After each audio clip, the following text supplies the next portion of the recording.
appreciation and minor items, so let's head into right tree, right place. Thanks, Chair. So look, I'll lead off and then perhaps hand over to James, but pleased to have James Powery, who's hopefully known to you all, back contracting with us for this project. So as a recap, during the development of the long-term plan, you indicated that you wanted to see the council consider commercial investment in afforestation alongside our non-commercial activity that was reported in the last item on this agenda, and as such we've built a work program which has a working title of Right Tree, Right Place, and we've contracted James to bring together the various different work streams, which he'll talk about a little bit more in a minute. And just as a reminder also that this is being funded by HBRIC, and so James is reporting through to HBRIC, but he's keeping in close liaison with staff in here, particularly the Erosion Control Scheme team, and helping out Ian with ensuring that this piece of commercial due diligence around afforestation for the council is closely aligned to the work that we're doing that's already funded in the long-term plan. So over to you, James. Okay, so the program as it stands is 5 stages, and the initial stage was assembling a consortium of experts around different species and forest systems to help pull the project together. And so there's a range of tree species and forest systems being considered and then modelled. So there's a financial model being constructed that will allow for different species and systems options to be lined up against each other.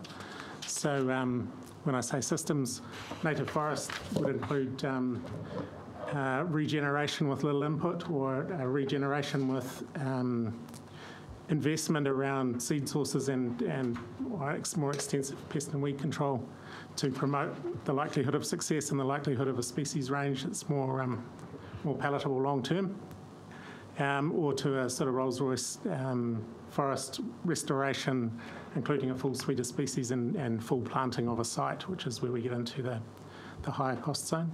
And then through different commercial species options, redwood, dryland eucalypts, manuka for honey, and radiata pine for timber production.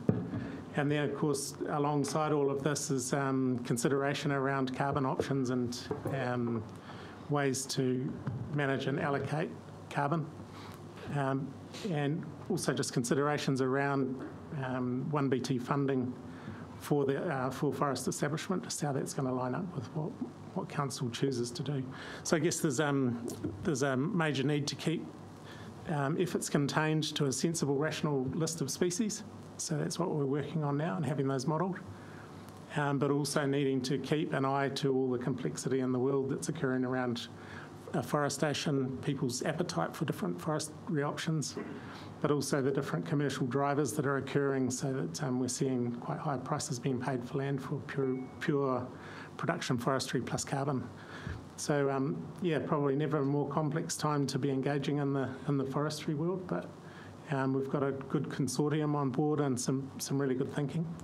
So from the modelling stage, sort of parallel to that, continuing, we're conducting a workshop next Tuesday with the team to look at how best to allocate species in the landscape, starting with what have we got, so looking beyond the SEDNet modelling and saying how do we categorise erosion as it occurs. It's one thing to talk about sediment yield in the landscape, but there's also different forms of erosion that have different meaning when it comes to tree planting. So when we talk about the land use capability or the erosion susceptibility classes or the SEDNet modelling, there are different drivers behind erosion in the landscape, and those different drivers will have a different implications for afforestation types that are available or possible or rational. So for example, if you look at erosion susceptibility as it classifies land for the National Environmental Standards, you can have Class 8 land or you can have red zoned land that will have a variable level of acceptability for tree planting of different types. So, for example, we could have land that's in earth flows that may lend itself to tree planting more so than other land that's similarly classified in terms of colour on the map, if you like, but maybe shallow soils over a papa base, in which case you wouldn't want to be prescribing the planting of large statured trees, which are going to cause problems like we saw in Tolaga Bay.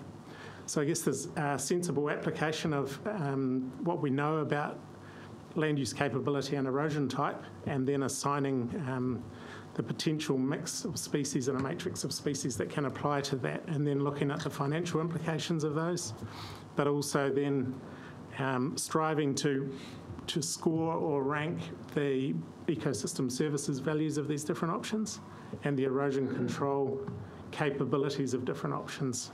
These things are very well understood in some cases and poorly understood in others, so we may need to sort of assign some professional judgment to these and arrive at some scoring and ranking just to help us look at the whole picture and make some sensible application of what's possible. Can I just add to that? I think that's an excellent summary of what is an incredibly challenging project. That probably if we went back 10 years, you could say that it was a very, very simple story. If you wanted to go commercially into forestry, it's radiata or nothing. The price of carbon and the subsidies offered by government have now changed the economics, that there's a whole plethora of things that may be commercially viable, and also I'd add manuka as a honey crop into that, which we've obviously got some experience as a council with.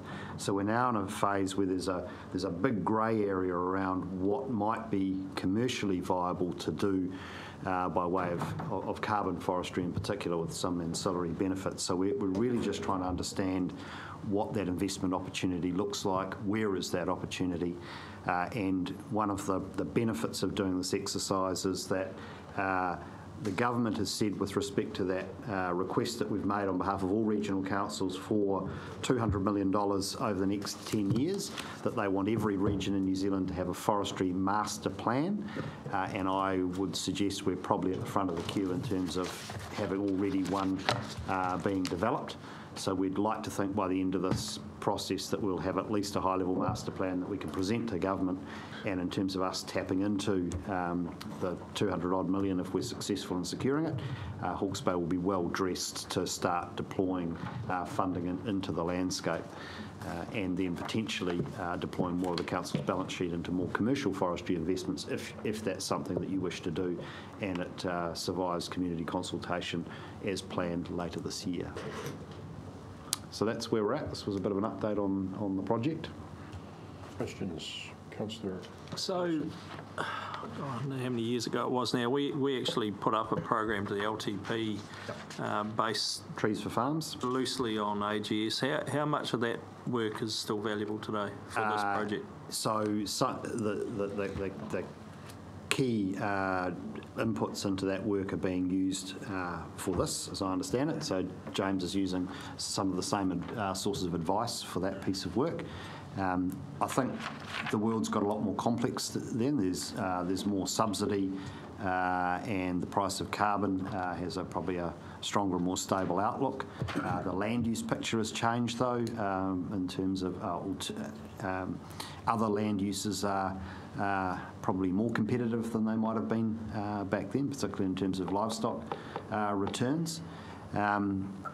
And obviously the regulatory drivers in terms of fresh water have changed somewhat as well, and we're now looking at national bottom lines on sediment, for example, that didn't exist then. So the landscape's got more complex, but drawing on all that previous work. Mr. Moe. Yes, James, that was a brilliant comment, actually, your talk. I've been a bit uncomfortable with the way that sort of tangata whenua have got this illusion of just going out there and creating a forest out of nothing. The reality is extremely hard to establish and more expensive than pine trees, which seem to be the stronger of the two. But the range of metrics that you're talking about is extremely sensible. and it is possible to make a lot of money out of Manuka as an example. Last week we just, my fund told one of the Orwha blocks that they were successful in getting a grant from Ngāwhanarakui. At the same time they told us they just made $1 million from Manuka honey with 800 hives, which were helicoptered in and out, but that's immaterial. But just the fact that this is hugely complex, you can't just go out there on rough country and think you're going to create a forest overnight. It's extremely hard. You've got pests, you've got all sorts of dry summers. Getting the right species as a nursery crop is essential, and then the birds do the rest over a long, long time. Look, James, you might want to comment, but one of the great things about having James on board is that he did the work for us around establishing our Manuka plantation up at Tutira, and also around the establishment of the Waihapua Mantle Harding property. And I don't think the council was ever all that well advised of the serious heartache that went into both of those projects and the many challenges that we've had and will have into the future. We've probably given a relatively rosy story, but it's been some hard yakka, and there's been lots of issues along the way, as I understand it. Yeah, so certainly the whole parallel activity and parallel concerns that run alongside a project like this, the pest environment is very challenging. So the goat loves eating most things that we like to plant. So that implies fencing and ongoing pest control costs.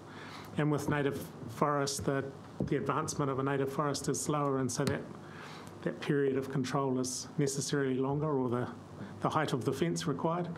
So there are parallel challenges around the pest world, the labour world, the landowner motivation, and the period of introduction of new ideas to them, and then sort of nursing people towards what the best solution might be for them. So I guess just recognising that there's parallel streams of work that need to be contained or brought alongside this. Councillor Barker. Could I just come back to the issue about the economics of it and the market? See, when we did quite a bit of work thinking about this, New Zealand was only ever geared up really for Pinus radiata. To do something other than Pinus radiata, you really struggled. I don't think we've ever got ourselves to a position where we could build sufficient timber volume to create our own market. And I'm wondering if we've done any more thinking, for example, about the Australian hardwoods, Australian eucalypts.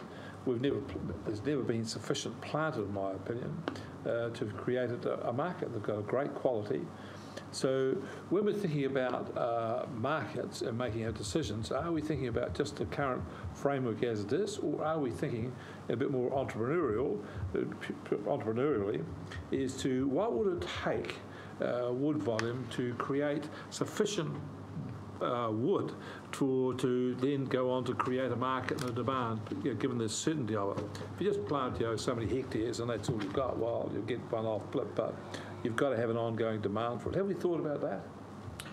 Much more complicated question. Look, absolutely, and it is embedded within the project. I don't know, James, if you want to comment on.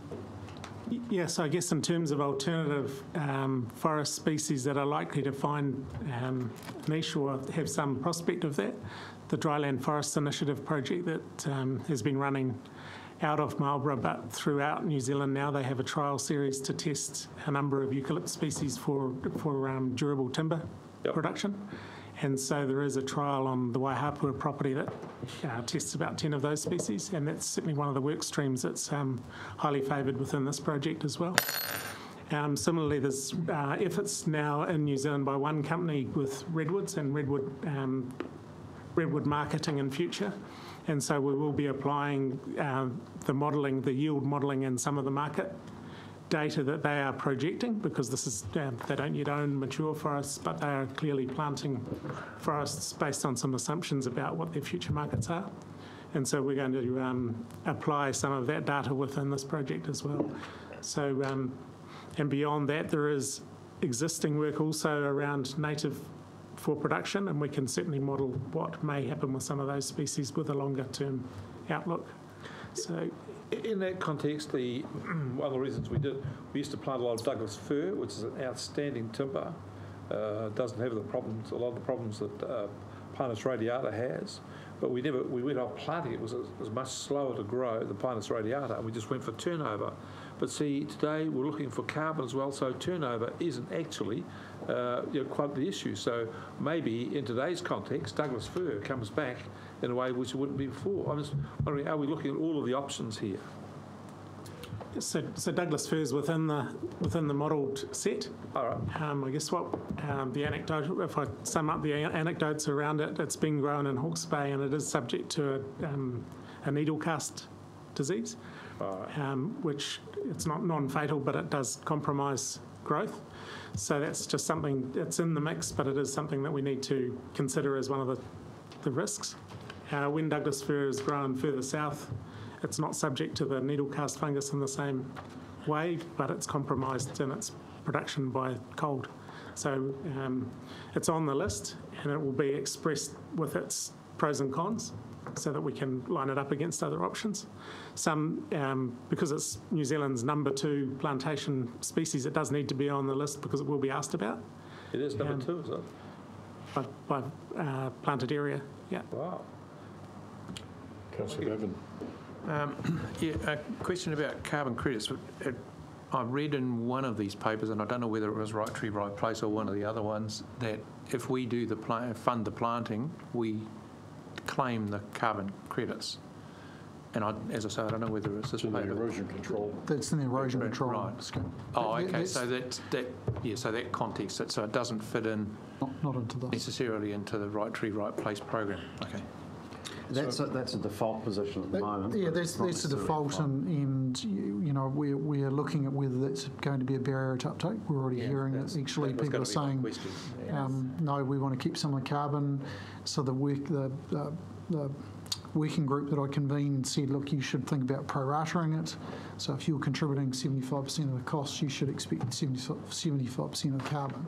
But we have to work through that, and it's likely that in a tidy up of the policy for the new financial year, back to you in your June ENS meeting, those sorts of tweaks that we recommend. One of the additional complexities to that is we've got the Hill Country erosion funding that will supplement our funding, and then the collective fund that we've applied for as part of the Regional Council collective envisages that the Crown's grant comes forward and then is topped up by our funding. The Crown is only proposing to retain carbon credits for their funding purposes where it is a plantation radiata forest. So if it's a native or an alternative species, then they're just giving the carbon to the landowner. It's a straight grant. And so then we get into a complex situation. If our policy is different, are we keeping a proportion relative to our proportion of the top-up funding, or are we just going to align with the Crown? So that's some work to do. The Crown's rules on this were only unveiled just prior to Christmas, so this is all part of aligning their funding and our funding to get consistency. Councillor. Just on that, don't they have a minimum area though? Is it, and before you answer that, does it have to be a contiguous area, can go over different boundaries, or does it have to be one property and 200 hectares or whatever it is? So their funding rules essentially align to the New Zealand Emissions Trading Scheme, so you can seek grant funding for anything over a hectare. So it goes quite small.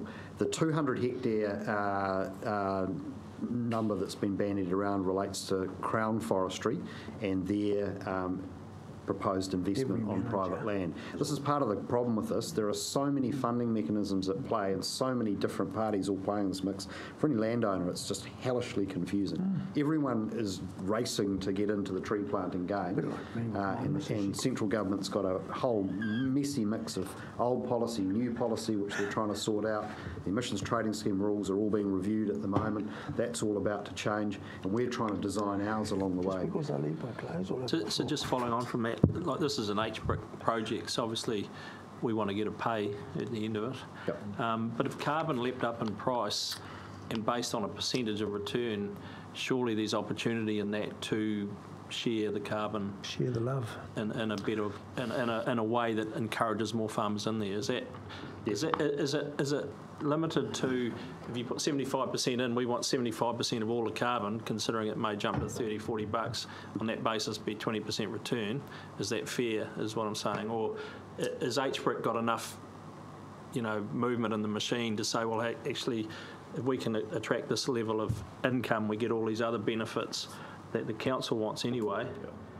Maybe we could share it. I don't know. So all that will come through the project and the kind of the next phase, which will be advised to you about how HBRIC might execute in this area. So it's just important to retain the distinction that HBRIC is in the commercial forestry space, and so whatever happens with carbon in those arrangements could be different to the way Ian's team are doing it, where there's just a straight subsidy from the ratepayer. Because this, just to be absolutely clear, the 75% is just a concept at the moment. At the moment, policy says we retain it all for the grant scheme. But absolutely, so if that may well be a barrier, and I deliberately put it in there because I'm selfishly want to recycle the money back out of that program and back into my next lot of planting. But if it's a barrier to uptake, we'll change that to get landowners saying, hey, this is a good deal. And there's some issues for us, obviously, with respect to transaction costs. So if we're going to hold the liability on behalf of the landowner as well as holding the units, we've got to administer, we've got to report on those, etc. So it might be the transaction cost just too high for us to even bother. It's just easier just to let the landowner get it. So, a couple of questions. One is, I wasn't aware that we've made a decision that the ultimate driver of our afforestation program is HBRIC. No. My understanding is that they have the lead for developing this analysis, and that at some point a recommendation would come forward as to how do we manage the rollout of a program like this. Who should do that? Chair, you're absolutely correct, and that could be a subsidiary company of HBRIC, it could be another CCO directly off council, right. It could be a joint venture.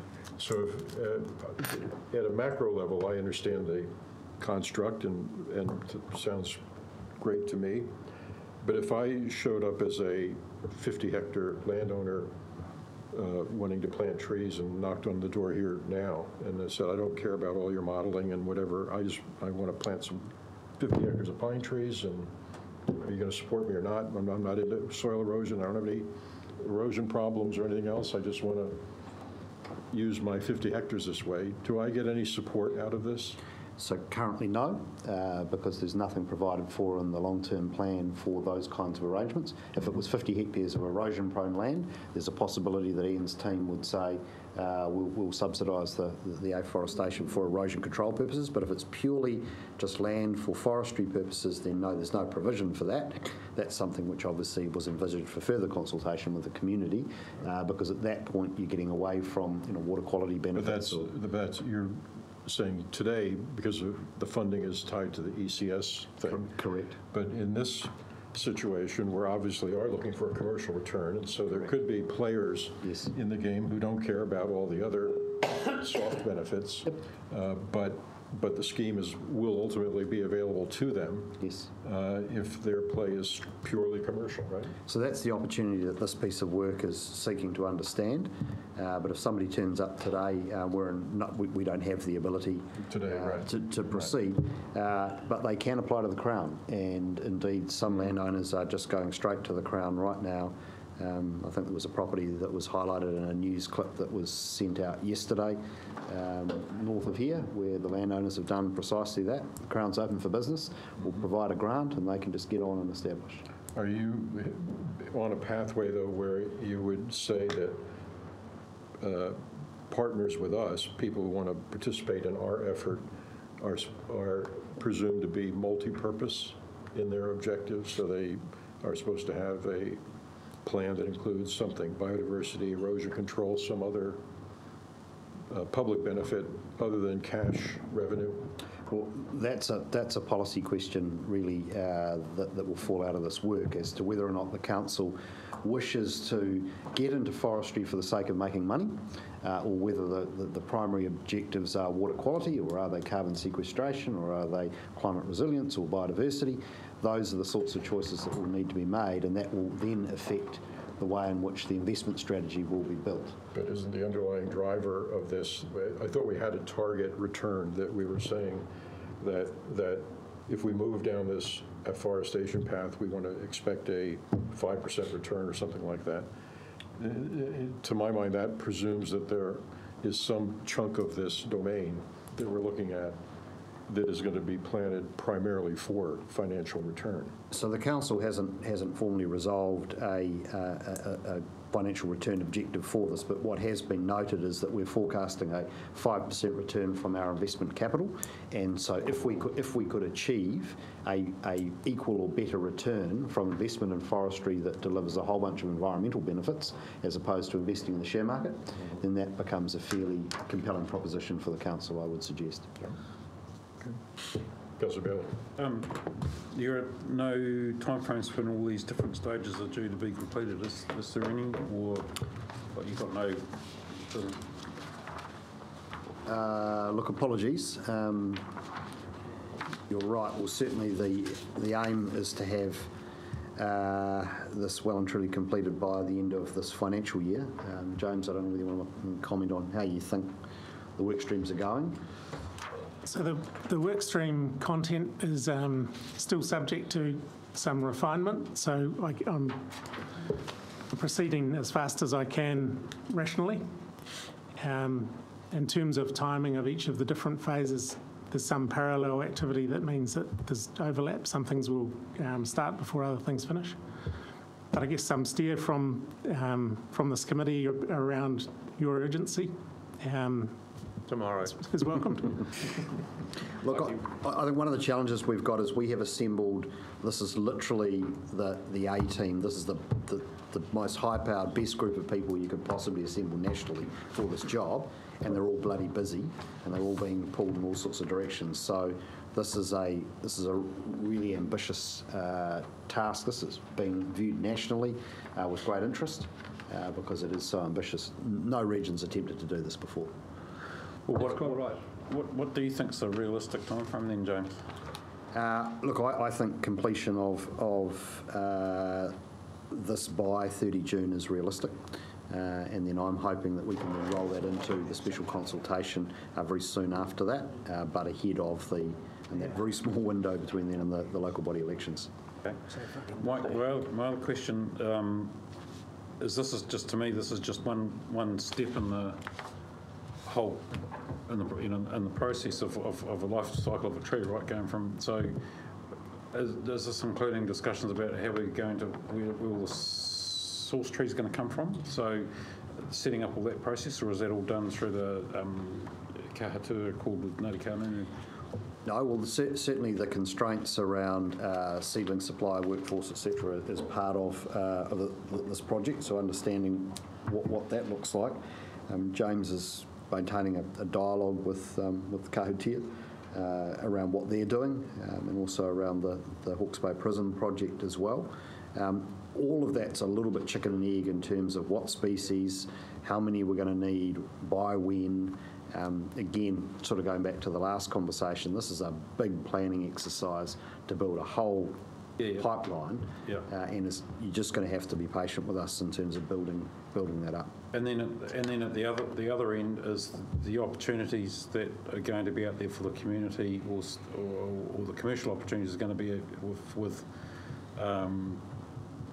processing the timber. If it's not all going to be, if you're using different varieties, then obviously there's niche players that could come into it.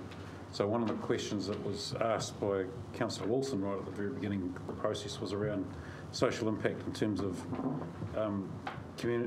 the communities, because obviously concerned about the what happened 20 years ago or whatever. But I also saw the opportunities in terms of smaller businesses operating in our more remote communities to be able to process all these smaller lots of different varieties. Yep. Are we, as part of this process, going to be doing some sort of study on expected social impacts? So I wouldn't expect it to come through this phase, but it could come through the next phase. I'd note that when we're talking about harvest and processing, we're talking 30 years down the track. So while it will be helpful to be able to paint a picture of the community around those opportunities, in reality, we're not actually going to be needing to worry about processing capability and capacity and that sort of thing for quite some time yet. So it does sit out there on the horizon. Yeah, no, I was more thinking about the picture that it does paint for the community, because the community can obviously take it one way or the other, and I think it's worthwhile to be able to put both, to be able to see that alternative, that other point of view. Yep.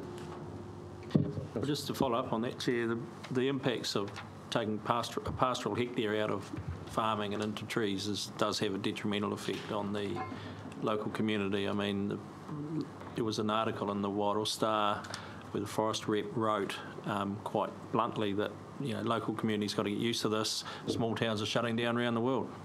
So, and that's a fact. So I guess it's not so much about processing, it's not so much about planting, it's about the impacts of land use change from pastoral farming to forestry. And I just would request that that bit of work was done, either through the ICM project or through this. Yeah, so one of the things that is proposed in here is a catchment case study, and I think until we can quantify what the opportunity is for different species in which locations and where do we think those trees are required, it's all a little bit hypothetical. So once we've done that geospatial mapping exercise, then the time is to say, okay, well in catchment A or B, what would the effect be on land use? And I think in the modelling there's a parallel which is pastoral kind of status quo. Yeah, so whether that will be a column in the model or whether that's something that is referred to once the financial implications of the different species are known, I expect there's financial return data that would say that if we're in the eroding hill country land classes, that there's a range of 0 to 5 stock units that probably applies to a lot of that eroding land, and perhaps there's an ability to make some sort of comparison between a likely forestry return and what that hurdle is in terms of existing return from land. And the conversation with landowners is going to need to come back to what their alternative financial opportunity is with that land. But similarly, in terms of a policy perspective, how far is the council willing to go towards all of the other outcomes, non-financial outcomes that it's targeting, and towards financial risk the further we go towards that. So there's a lot to weigh up, and every species or systems option has many criteria that need to be considered. Some are very positive from a biodiversity or erosion control perspective, and less so from a financial perspective, and these are the things that are going to need to be weighed up. I mean, this conversation is making me think of the scoring process that was used in the coastal management, coastal panels of, there were 5 or 6 criteria that had to be scored, across a spectrum from cost through, various criteria. Because, what this sounds like to me is that the gods of geomapping and science are going to say, here's, we want 20% of these, 10% of those, 50% of those, 30% of those, here's where we want them to be. But guess what? We don't have any farmers who want to plant those trees in those places at this time. And how do those two things get brought together, actually, in the financial modeling and so forth? It's one thing to think we know where the need is greatest and what the right answer to the need is in terms of species or whatever, but we have to have willing landowners, right? Mm-hmm. And are we somehow independently trying to come up with our own projections as to how quickly the land we're interested in will become available? So this is where the interface with Ian's team's so critical, because the financial model will obviously give landowners, and it'll be more options as opposed to, there is only one solution for your property. There will be a range of different ways in which a property can be reconfigured, different species, different extent, different mix between pastoral and agroforestry.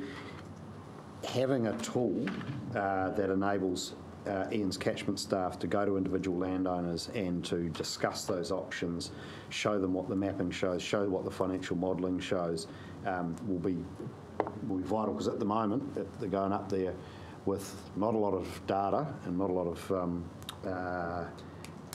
evidence-based tools to work with. Really, it's there's a lot of sort of standing in paddocks and looking down gullies and putting fences up with not a focus on the degree of land use transformation that is envisaged here. I think it's timely because what sits in the background of all of this is the inevitability of greater regulation around land use for freshwater outcomes.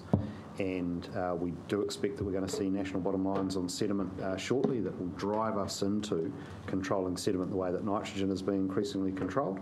And then also we're going to have the emissions liability, certainly under current government policy, cascade down to farm level. So there's going to be these dynamic forces that will force landowners to confront the longer term outlook for the viability of their farming systems, which might look very simple and rosy today, but will look increasingly complex and pose some difficult choices. And so we'll have some tools to inform those conversations. I think, just to add two things to it, I think, Tom, you're right, but I expect we'll get not just quite the right tree in just not quite the right place more at the beginning of this process than we would have liked. But I think it will be sufficient of a compromise to make it seem as it's going to work okay. I don't expect perfection of this, because there's going to be a whole pile, as you indicated, a whole pile of interests and attitudes which are going to be hard to reconcile to get to a perfect line. So we're just going to have to sort of have a makeshift, I think, iterative approach as we go through this. Having said that, I do want to come back to the point made by Paul. Yes, you're going to be challenged. Predictions are difficult, particularly when they're about the future. It's hard to figure out what's going to happen in 30 years' time, but we do know this. The last time that we went, humans went up there and planted a whole pile of trees on the east coast in response to Cyclone Bola. People said at the time, well, how are we going to harvest these things? And the answer came back, well, we'll figure that out when they're growing. And so what happened was the roads weren't upgraded, the bridges weren't upgraded, and then we had all this tree come on. And so James's former boss had to go and put on a petrol levy to get money for all this, to go and build bridges. We were in a hell of a hole. So I could give you many other mistakes we made with that, but I think we have to have at least a cursory, reasonable look at what we're doing here and protect ourselves in the future. So what does this look like with some degree of confidence without doing an enormous amount of work? Because I just think that sort of stuff, the diminishing returns to scale would be enormous, because there's only so much you can predict. And I would have thought a reasonable amount of work will give you a pretty good idea. Whereas you want anything more fine and granular, you'll have to spend mega dollars to get it. Let's not do that, but let's at least have, if we're going to do this, we know what the future impact of it's going to be within these sorts of parameters. Good question. Cope with that? It's in the scope. No, but I just think we do. Otherwise, we'll run into the same problem Fenton has, keeps articulating. Well, what's this all mean for us? Yep. Well, look, the catchment case study does give us the opportunity to dig pretty deep into the social, economic and the infrastructural issues. The question, I guess, will be how broadly we take that out beyond the catchment case study. So there's some research that's been shared with me, and I'll just read it. For every 600 hectares of trees that are planted on pastoral land, at least one shepherd loses his job forever. It could be argued that production forests will create 3 to 4 jobs over the growing cycle, but these are probably for people who won't live in their local communities. Rural depopulation can have a devastating effect on those who remain through under-supported schools and services and loss of community power and spirit. So there is work being done in that space. And yet, when I went driving through the Black Forest a couple of years ago, every 5 or 6 k's there was a little sawmill with 3 or 4 houses around it, and they were managing a particular part of the Black Forest, and they were selectively logging particular trees out of it, and so on and so on. So there was these little communities dotted along the road as I was going along. So, you know, you could argue that both ways. Yep. I'll move the paper. Seconder? I'll second. Evan? Any other observations or questions? I do. This journey is one that we have to embark on, and thanks, James, for coming back on board and helping us do the work. It won't be out without its complications and difficulties. Of course, there's goats and there's drought, as someone said, and drought's probably the biggest risk. As Mike Moy said, this is not going to be easy on some of this rugged country. And it will have unintended consequences, just like large-scale commercial dairying in Central Hawke's Bay has decimated small communities and small schools. It had unintended consequences too. Practically everything we do has unintended consequences. I visited the school. That man wasn't telling the truth. Well, anyway, any industry has unintended consequences, and especially in Wairoa, and we will not be able to do this in Wairoa successfully unless we have land change in certain areas. And I think another thing is that we need to be really focused. We don't plant on really good grazing land. That's not what we should, that would be a crazy thing to do. So we'll get through it. We have to do it. And we can't say there is all excuses and reasons why we shouldn't, but we can't not do this. We deforested our hills and our mountains, and we talked about Gordon Paku, was referred to him earlier in the meeting, and we've had dire consequences as a result. We have to go on this route, and we have to manage the unintended consequences as we get to them, but we don't have a choice. So thank you very much for the paper. It's excellent. Mr. Seconder, do you have any? No. Can I just add to that, Councillor Graham, James, thanks for the paper. If you have a look at the newly minted Hawke's Bay Pest Management Strategy document that's been put out, we've got some real handy ways for you to deal with goats in there. So giving you the tools and regulations to enable goats to be controlled in a far more effective manner than what they have which is really cool. Put the question, all those in favour? Aye. Carried. Next item, Certificate of Appreciation. Nominations. Councillor, can I suggest this is self-explanatory? We've been through this before, so just take any questions or comments. So, Chair, I have a name. I've approached this particular person's husband, which will give you an idea that she's a she. He said, do not bring this up in public until I've negotiated a rocky pathway with her. I need to go and visit her. She's a little bit anti anything authoritarian. She's basically converted her farm into a park by hand, won't have sprays on the place, been rooting out blackberries with gloves on, etc. She's quite an experienced person, meaning she's been around a while, and she will not be swayed in her views on anything. I can tell you that right now. I've been a friend for quite a long time. So I've got a name, but I can't put it up today because I may not survive the weekend. So. Actually, I think that's a good point about all nominees. I think our experience through the last round of this underscores the importance of perhaps some discussion with the nominee about their preparedness to accept a nomination before it goes in. And so we weren't expecting any nominations on the floor today, just getting you to anoint this process once again, and note that we'd like your nominations to Joe by close of play on the 8th. Just remind me, did we agree to a cycle for these, or is it every 6 months? They come as they come as they come. Every 6 months? Correct. So the It's up the road from me. so we're talking about May 1 She's droppy. as a next ceremony. Correct. And you'll formalise the process of informing the awardee? Yes. Absolutely, yeah. Yes, we're a bit rusty the first time round, so. Absolutely. All right, any other discussion, or we just accept this? I'll move, Chair. Who's the seconder? B. Councillor Barker. All those in favor? Aye. Carried. Minor items. Rex, you were going to raise I actually Mr. have an Jack's. answer. Yes, I do. I have one. I've another additional one, which I want to briefly talk about too. So, as you all know, Te Mata Park is trying to raise money to buy the Jacks land on the side of the park.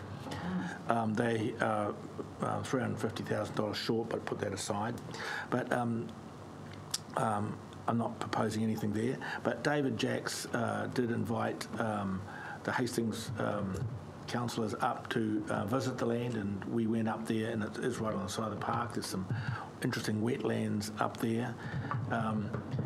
And I just want to report back to council that we did have that meeting, and it was a very satisfactory meeting. One of the interesting things was that I would say 1,000 people walked past us up that hill.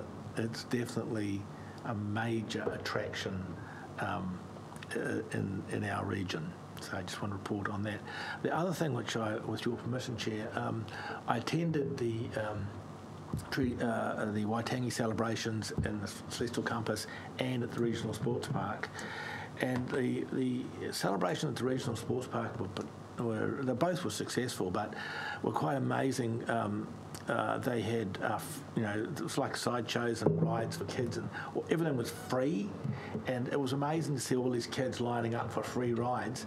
The whole event was incredibly well organised. It rained, but I would say 10 to 15,000 people. You couldn't get a car park, and despite the rain.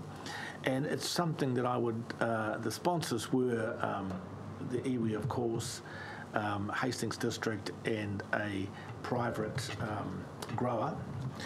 And it's something that we might consider to get involved because they had the video going full time. Of the sponsors' issues, and it's something I think that I'm not sure what the cost is, haven't talked to anyone, but just put on the table that it's something we might like to get involved in the future. Councillor Bailey, I think you had two items. Oh, thank you, Chair. The first one, James and Rex, I noticed lately you've had some media releases where you mentioned about Pan Pac's wastewater outfall leak. And where you mentioned that the council was working closely with Pan Pac to resolve the issue. It would have been nice to have had another line in there about we're still investigating, looking or investigating whether we're going to make some charges under it, take some action against them, because I think we need to be not only reassuring the public that we're actually prepared to use the big stick as well as the carrot, but also all the other industries in the Hawke's Bay that we are prepared to use the stick where we need to. And I think we're missing an opportunity there in communicating that message out as often as we can. And the second one was... Before you move off that? Sorry? Before you move from that, I was also going to put Pan Pac on the list, but for slightly different. I thought we were going to have somebody... Wayne is here to give us a little... I think we received an update from Helen Shea in the last couple of days about what is actually being done to test the pipe, fix the pipe, et cetera. Yeah. And I thought it was useful to hear that in public session because it was a decent... I thought it was a useful update of what's actually going on out there, and people would not otherwise be aware of it. So, with indulgence, could we get a 5-minute update? Yeah, so look, Wayne, come on up, and while he's coming on, I can just reiterate what we advised you by email earlier in the week, which is that the hatch to install the two pigs into the pipeline to first clean it and then secondly to seal it from the inside has been constructed on the landward side of the leak. There is a dive crew currently on standby for the seas to calm sufficiently for them to install the second hatch necessary to pull the two pigs through at 350 metres offshore. So as soon as the sea is calm enough, that work will commence. and then as soon as that hatch has been installed, then the pigs can then set about their work installing the repair from the inside. We've also been advised today by PanPac that their consulting engineer is on site and work is underway with respect to a full replacement of the steel and concrete section of that pipeline, which is the medium to longer term solution once the immediate leak has been remedied. So that's the current status. Wayne is available to answer any questions that you may have on the interactions with the company. You covered it. I think, Wayne, you'd be satisfied that the company's keeping us appropriately informed and doing what it can to effect a repair. In terms of their interactions with the community, have you got anything to advise? I don't know much more than that, except to say that they, I think it might even be this weekend, they have their community barbecue. It was last weekend. Was it last weekend, was it? So there was no blood in the water, so I would suspect that went reasonably well. They are communicating with their communities both through their newsletter and I think through some community representatives, but they haven't shared with us that there's any issues. They are possibly going to be a week behind. They originally thought it would be finished at the end of next week, but because the divers can't get in the water this week, they've pushed it out maybe 3 weeks. So from now rather than the 2. But apart from that, they seem to be on track. James did mention about the engineering report and the investigations that they were undertaking to replace the pipe. We will also be provided with the engineer's report on the state of that pipe. So if their decision is anything different than replace the pipe, then of course we will be seeking some kind of some independent advice as to whether that is a sustainable option or not. Cool. Councillor? Yeah, thank you, Mr. Chair. Wayne, you obviously be thoroughly familiar with the resource consent conditions for their discharge. Reasonably so, yes. Sure. Can you tell me, aside from the breach of the pipeline, what is their regular scientific monitoring regime for examination of their discharge and contamination, etc.? What are they required to do and report back to you annually, biannual, 5-yearly? What's their regime? Okay, I'll take back what I said about being right up with the play with what the resource consent conditions are. From memory, they report back to us on I think it's a monthly basis on the tests as to the water quality. They also report back, I think it's 3 monthly on their pipeline or their diffuser inspections. Are there any other obligations in terms of the impacts on the environment? There are, and I'm not quite certain of the timeframes for this, but they are required to provide a report on the environment where the discharge is taking place. And that's predominantly through shellfish monitoring. So they've got an obligation for shellfish monitoring on a regular basis? Yes. Have there been any untoward or do we track that and know what they Yes, we do. We do track that, and there's been nothing untoward been reported. I touched on it on the last time I spoke to the full council about their pipeline inspections. There has been, as would be expected, there are recommendations made after inspections from the dive crew, and that's things like removing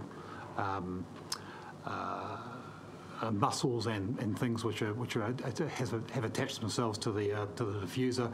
Also, they've cleaned out the diffuser. Every time they go down, they unblock what holes are blocked, and when they can't, they then report that to PanPac and then come back and do it. And there was a slight leak which was on a joint, which they remedied almost immediately. And is this, sorry, Mr. Chair, to prolong this, but it's an opportunity to understand this fully. So in terms of your team, do you allocate these consents and et cetera to individual officers? Is that done? Yes, we do. And in this particular one, it'd be fair to say that the person we've got monitoring it is probably our most scientifically qualified person. And over, say, the time I've been with the consents, the compliance team, like almost 11 years now, we have had, I think it'd be fair to say that we've probably put our most scientifically able person on that. In fact, we do that with all our big consents. Sure. And is that true also for Napier City and Hastings discharges to at-sea? Yeah, what we tend to... A little off astray here, Councillor. Yeah, what we tend to do, we try and put the best person for the job. So we try and match our the abilities of the people we have in the team to the particular thing. Yes. Yeah. So, as you can imagine, we've got a mixture in our team of people who are scientifically qualified or have university degrees in certain things, and we have some people that don't. So, and no untoward reports coming from any of those discharges that would worry us. You're talking about all those discharges now? Well, at those major. No. Quite honestly, if there's anything untoward them, we address that immediately. We escalate pass it up the line. Yeah, most certainly. Okay. Mr. Moe? Yeah, there was some concern yesterday at the Maori Committee meeting with the misconception that what was leaking was actually a highly toxic contaminant, but in reality, the stuff that goes out there has been highly treated. And the problem is with the leak, originally in terms of the company breach of their consent, was the pipe stopped at 500 metres and there was a discoloration, which was not toxic. It was benign, but now the company are going to move it out 2 Ks with more diffusers. So I sat with the Maryland Environment Court for four days last year, and the scientific proof that would get away from the breach of the consent. So the fact that there's a leak now, as I say, there were several Māori yesterday saying, this is really bad for the environment, when it's actually highly treated stuff. Ironically, the same person didn't seem to think there was anything wrong with the what do they call those stock things and feedlots. So it was just a bit ironical. It was the same person calling the kettle black. Councillor Bailey, your last item. I had a question for Wayne. Okay. Yeah, just I take it that you're still considering whether or not to take further enforcement action against Pan-Pac for the discharge? I've completed my investigation and provided a recommendation to James, which he'll obviously make a decision on in due course. Correct. Yep. Okay. My second part was the plan change 6 responses to the amendment, and they were due back in on the 1st of February. Correct. And I understand that some of them were quite challenging. They were challenging the process and challenging the concept. So I was just wondering when we can expect to hear a decision on whether the fast-fail test is going to be met. You have a paper going to the Regional Planning Committee next week, which is being finalised as we speak. Cool. And that closes the meeting. Thank you, everyone. Have a good rest of the day. Thank you.